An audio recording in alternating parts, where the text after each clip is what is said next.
So we've got the Bitcoin dominance chart here. It's been on an epic run since September of 2022 was the bottom. At that point, it was about 39%. So at that point, around 39% of all cryptocurrency was in Bitcoin, and it's been on a steady, gradual grind up to where it is now at 65%. 65% of all cryptocurrency value is held in Bitcoin. And one of the key questions for people, crypto natives, like all of you watching this show right now, live on X, or probably on YouTube or whatever, wherever you watch it, you guys are all probably crypto natives. You're not buying through an ETF, most likely. You're not buying like a Microsoft strategy to get access to Bitcoin. You might be playing it as beta or whatever.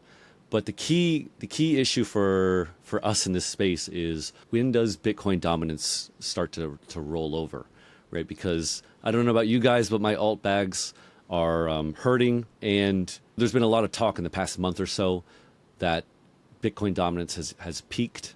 I have gone on the record saying I don't think it has. I think we still have another leg up in Bitcoin dominance. But a lot of people that I follow and respect disagree.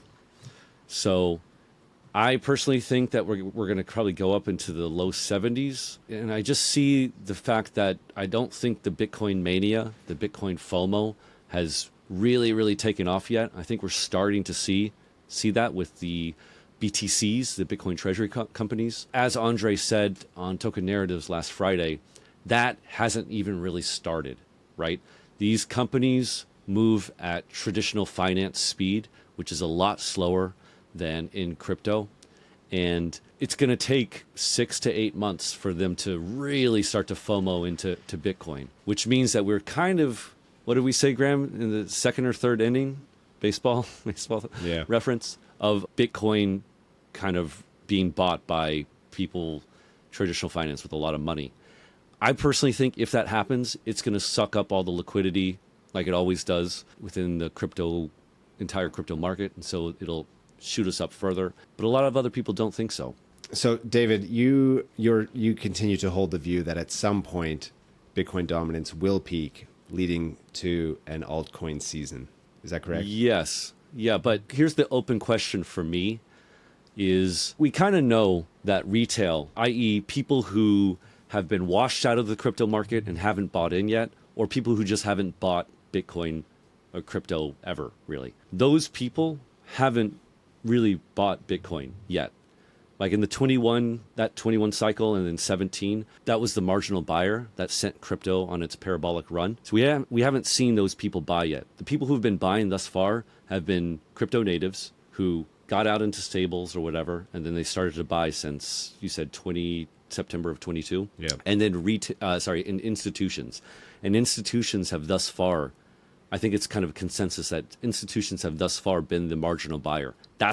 They're the ones who have been running the price up. So Michael Green, who's a traditional finance guy, had a podcast a couple of weeks ago. Amazing podcast. He hates Bitcoin, but he still follows it a lot. And he said that in his mind, it's been very clear that institutions and the ETFs have been the driving force behind Bitcoin price action in the last 12 months. He's like, in his mind, no doubt.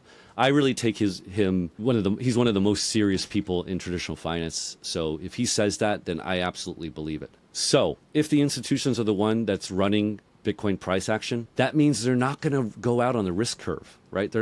Right? So they're not going to go out and buy Fartcoin, and they're not going to cash out of Bitcoin and then go way out onto the alt risk curve, which means how big of an alt season are we going to get when we get it? Yeah, that's right. But if you look here on the chart, right? So looking back to late 2024, we had a drop in Bitcoin dominance from around 60 to 55%.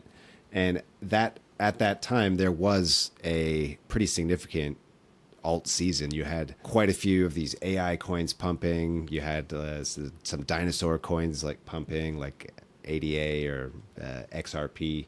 And then again, in May, Bitcoin dominance dropped from 65 down to 62, and I think we did see a pretty decent mini alt season at that, corresponding with that time as well. So I think you could argue that when Bitcoin dominance does drop off, now it may not drop to the extent that it has done in the past, From like that, 70 to 40. from 70 to 40 like it did in 2021. Yet, even that, if that not being the case, there are still opportunities to make a lot in the altcoin markets. I think that's one way to look at this. And it's very true. To add to your point, which I hadn't really thought too much about, is so let's say dominance goes up to 70%, 74%. The entire crypto market cap is just getting so much bigger. So even if Bitcoin dominance goes down by a less percent, you could see a net bigger flow of capital into alts, just because the entire market is so much bigger. That being said, I think it's not going to be, as in perhaps some of the first alt seasons, it's not going to be all alts. It's going to be, maybe all alts will pump to some extent, but there's definitely going to be dispersion. Quality alts, i.e. the ones that generate cash flow and that accrues to the token in some way. Let me ask you a question that we hadn't really planned to, but do you think that when this alt season starts, whenever it starts, that we'll have a second meme coin season within this? I wouldn't be surprised, but I don't have any. You remember that the whiff run up and all that stuff was just going crazy? Yeah, I don't have any strong view on there, just other than to say that I wouldn't be surprised if that happened. Yeah.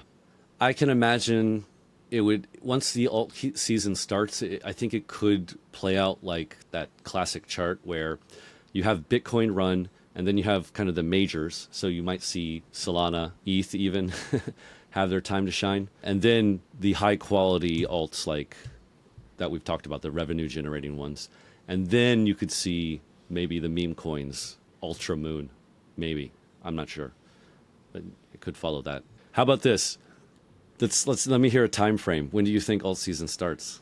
Maybe late this year or early next really? year. But if we have, so from our conversation last Friday, when Andre was saying that the top of the market will be the end of 26, I'm kind of, I don't know if I've pushed my timeline into 26 now because I do think that it's too short. But if you were to take Andre's time, the end of 26, then the alt season, it would be after I would say maybe after the summer of 26, and that would blow off into the end of the year next year. Yeah, I have no idea when, but I do think that at a certain point, especially if Bitcoin starts to get really frothy, you're just going to get a few waves of allocation, like frenzy, into altcoins, and like coinciding with a drop off of Bitcoin dominance.